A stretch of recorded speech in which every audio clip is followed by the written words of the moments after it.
Olá pessoal, mais um vídeo no canal Vene Casagrande, vídeo com informações do Flamengo e temos muitas informações. Vem cá, esse papo de que Flamengo tomou o chapéu do Botafogo ou do John Textor na situação envolvendo o atacante Luiz Henrique, que está sendo vendido pelo Betis, é verdade? Eu vou dar minha opinião sobre essa situação, vou trazer detalhes envolvendo esse atacante que de fato o Flamengo tentou a contratação, sim, isso não é mentira. Mas o Flamengo tomou o chapéu do Botafogo? Vou dar minha opinião em relação a esse assunto. Temos atualizações envolvendo o lateral direito Mateuzinho e também envolve o Botafogo. Tem uma declaração inusitada do Vinha, jogador contratado pelo Flamengo, anunciado. Temos também o time titular do Flamengo para pegar o Orlando City nesse sábado. E já podemos deslumbrar o time titular do Flamengo na temporada. Será que o De La Cruz faz parte desse time? Nós vamos contar já já. Tem também mais atualização envolvendo o Thiago Maia, um jogador que ia sair, mas não saiu. Vai jogar nesse sábado, será que joga de titular também? Já já a gente vai contar. Então tem muita coisa para a gente abordar no vídeo de agora. Mas antes, queria pedir para vocês se inscreverem no canal, darem um like no vídeo, ativarem a notificação, compartilhar o vídeo com os amigos, com as amigas e assim ajudar o canal Vene Casagrande a crescer cada vez mais. Conto com a sua colaboração. Qualquer ajuda será super bem-vinda. Se já fez isso tudo e se quiser colaborar de maneira financeira, tem o Pix aí na descrição. Beleza? Vamos para as informações. Antes de mais nada, vou dar minha opinião sobre a nova camisa do Flamengo lançada pelo Flamengo e pela Adidas nesta sexta-feira. A camisa está sensacional, absurdamente linda. Sobretudo a camisa de manga longa. Absurda. Eu vi muita gente criticando nas redes sociais. Nossa, a Adidas nunca acerta, é coisa horrível. Gente, você pode não achar bonita, mas dizer que está horrível, está sendo ranzinza demais, quer reclamar de tudo. Na minha opinião, a camisa está linda. Tudo bem, se eu puder parar, analisar e mudar alguma coisa ali, talvez a forma do número, talvez eu possa mudar isso. Agora, de resto, tá maravilhosa a camisa do Flamengo. Eu particularmente gostei. Dando continuidade, essa história de que Flamengo tomou o chapéu do Botafogo, é verdade? Na situação envolvendo o Luiz Henrique. Primeiro, o jogador ele está sendo contratado de maneira definitiva. O grupo John Textor, comprou o jogador, vai comprar, na verdade, por 20 milhões de euros, mais de 100 milhões de reais. Valor alto. O Flamengo nunca cogitou em comprar o jogador nesse momento, sempre tentou por empréstimo. De fato, os dois dirigentes do Flamengo, Marcos Braz e Bruno Spindel, passaram pela Espanha e tentaram a contratação do jogador. Não conseguiram. O jogador ia ser vendido ao grupo do Red Bull, que tem o Bragantino, por exemplo, aqui como um dos times. Estava próximo. O John Textor foi lá, viajou, conversou com o jogador, conversou com a família do jogador, conversou com o Betis e acertou a compra do jogador por 20 milhões de euros. Esse papo de que, ele foi comprado, beleza. Inicialmente ele chega para jogar no Botafogo por pelo menos até junho desse ano, e quando eu digo pelo menos, é porque pode chegar a junho, e o John Textor entender que é melhor ele continuar no Botafogo, ele continua, e o jogador entender que é melhor para ele continuar no Botafogo, ele também continua, só que em determinado momento ele vai se transferir para o Lyon. Eu não estou querendo dizer que o Botafogo está sendo usado, isso é um grupo, é um conglomerado de times, e o John Textor ele administra da forma que ele bem entende, ele é um investidor. Isso aí é outro papo. O meu ponto é o seguinte, dizer que o Flamengo tomou o chapéu do Botafogo, do John Textor, é mentira, porque o Flamengo nunca esteve próximo de contratar esse jogador. Nunca. O Betis nunca virou para o Flamengo e falou, não, eu topo emprestar. Nunca. O Flamengo sempre tentou convencer o Betis a emprestar o jogador e não conseguiu. O Fluminense tentou, também não conseguiu. O Corinthians tentou, também não conseguiu. O Flamengo tentou mais que o Fluminense e o Corinthians e não conseguiu. E chegou uma pessoa lá, um clube, uma empresa, e pagou 20 milhões de euros. Eu acho que 20 milhões de euros é um valor extremamente elevado para esse jogador, embora eu goste do jogador pra caramba, acho um baita jogador, mas 20 milhões de euros eu acho elevado.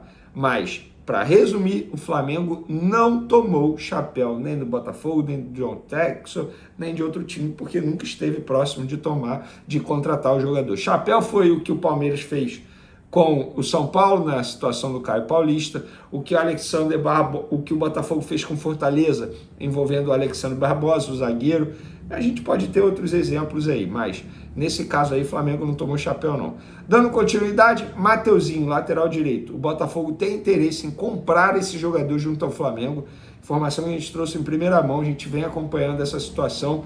John Textor vai se reunir com o Landim para tratar dessa situação. O Corinthians mantém o interesse, mas a relação Flamengo-Corinthians está abalada e a relação Flamengo-Botafogo é muito boa por conta do John Textor e do Rodolfo Landim.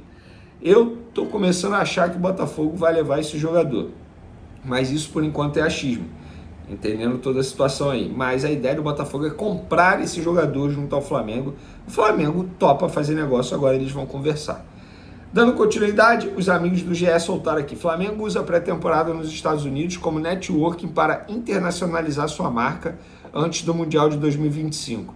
O clube tem aproveitado a estadia nos Estados Unidos para fazer uma série de reuniões para discutir projetos que insiram o rubro-negro no país. O principal objetivo é alavancar a marca antes do Mundial de 2025. A ideia é criar peneiras e posteriormente espalhar escolinhas do Fla pelos Estados Unidos. O clube entende que inicialmente o público atingido será, em sua maioria, de brasileiros que moram por lá, mas que aos poucos o Fla estará enraizado na cultura americana. Uma das ações feitas nessa pré-temporada foi o contato com jovens americanos. No primeiro amistoso do Flamengo contra o Philadelphia Union, mais de 1.000 crianças matriculadas em escolinhas americanas marcaram presença. A previsão é ainda maior para o amistoso contra o Orlando City no sábado. Concordo, acho que está certo, tem que fazer isso mesmo, aproveitar a viagem para alavancar a marca do Flamengo. O preparador físico do Flamengo, Fábio, deu entrevista à Flá TV e falou sobre o De La Cruz, elogiando muito o De La Cruz. Ele disse, abre aspas aí, um atleta muito móvel, muita mobilidade, ele está em todos os cantos do campo o tempo todo. Jogador de altíssima taxa de trabalho. Ele enche os olhos nesse aspecto, então o torcedor vai ficar muito feliz com o Nicolas De La Cruz, provavelmente porque ele vai entregar o que o torcedor do Flamengo mais gosta, né?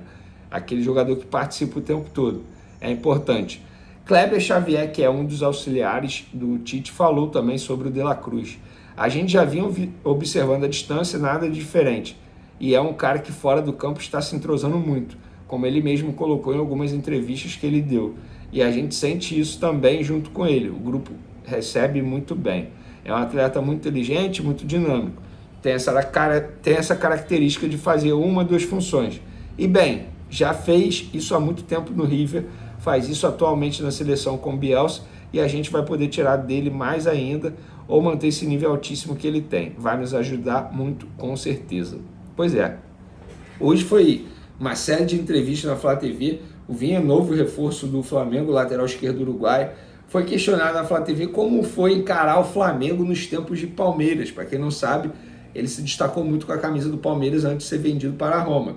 E ele meteu aqui, bem brasileiro, ele foi e meteu, abre aspas aí, foi FOP, quando estava do outro lado era FOP, não peguei muito jogo com torcida porque estava na pandemia, mas assisti aos jogos e sempre falava com o Georgian, no caso de Arrascaeta, na seleção. Brincávamos e ele perguntava quando eu viria para o Flamengo. Agora estou aqui, estou esperando a hora de estar no Maracanã com a torcida do Mengão. Falar nisso, ele também falou sobre a relação com os outros uruguaios ali do Flamengo.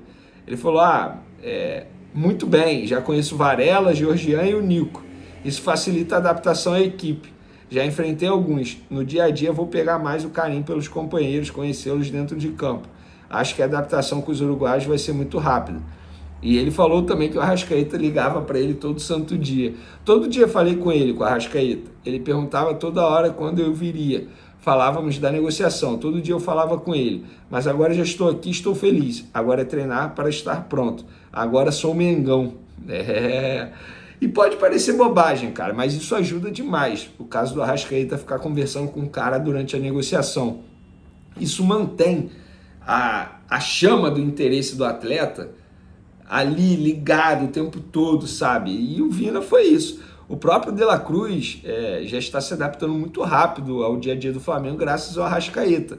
Então o Arrascaeta ele foi importante na contratação do De La Cruz, porque ele fez isso com o De La Cruz e também com o Vinha agora, com o Vinha, né, na verdade, falando com o Vinha o tempo todo. Então podemos dizer que nosso diretor executivo do Flamengo veste a 14? É claro, brincadeiras, né? Obviamente o Arrascaeta não negociou com ninguém.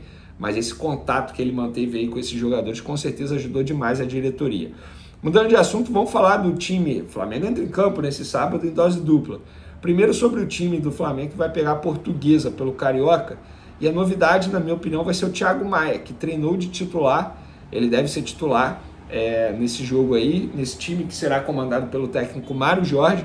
Outro jogador do atual elenco profissional ali do Flamengo, Pablo, deve ficar à disposição também. Pablo estava com uma tendinite no joelho. E sobre o Thiago Maia, muita gente cravou já o Thiago Maia no Internacional e eu sempre falei, ó, não tá certo, cuidado, o Flamengo não aceitou, acho difícil que aceite e não vai aceitar.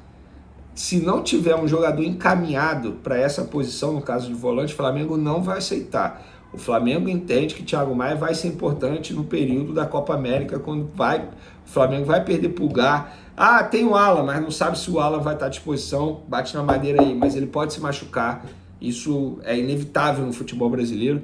Então o Thiago Maia continua no Flamengo e está certa a postura do Flamengo, já falei sobre isso aqui milhões de vezes. Para finalizarmos o nosso vídeo, Tite esboçou o time titular para pegar o Orlando City. E aí a gente já consegue ter um pouco de noção qual vai ser o time titular do Flamengo na temporada. Preste atenção. Rossi no gol, Varela na lateral direita, Fabrício Bruno, Léo Pereira e Ayrton Lucas. Na minha opinião, por tempo determinado, porque o Vinha chegando, para mim o Vinha titular. No meio de campo, Eric Pulgar, Gerson, De La Cruz e Arrascaeta. Everton, Cebolinha e Pedro. Então Gabigol continua como reserva, Luiz Araújo deixa o time para a entrada do De La Cruz e eu vejo muita gente depreciando o Varela, pedindo a saída do Varela. Falei sobre isso nas outras redes sociais, Twitter, @ViniCasagrande, Instagram, @ViniCasagrande. Beleza, vocês podem querer a saída do Varela, mas eu tenho uma opinião que o Varela pode dar a volta por cima, assim como aconteceu no passado recente com Léo Pereira, com Pulgar e com Everton Cebolinha. O Varela, pela primeira vez, ele está iniciando bem uma temporada no Flamengo, com confiança, porque o técnico Tite está dando confiança a ele, fazendo uma pré-temporada da maneira correta, com uma comissão técnica muito boa, com um Flamengo organizado e estruturado internamente nos bastidores, porque o Varela, desde quando chegou ao Flamengo, pegou um Flamengo muito conturbado. O próprio Varela brigou com o Gerson, tomou soco na cara, Varela sofreu com lesão, sofreu com ambiente difícil de lidar, sofreu com o São Paulo, que não era um treinador fácil de lidar. Agora, nesse começo de 2024, com a comissão técnica do Tite, jogador confiante, ele se adaptando mais, você vê que o Varela está mais solto, sobretudo após a chegada do De La Cruz. Eu acho que o 2024 pode ser diferente para o Varela. Confio numa volta por cima dele. Beleza, galera? Um beijo para vocês, um forte abraço, tamo junto e até o próximo vídeo. Fui!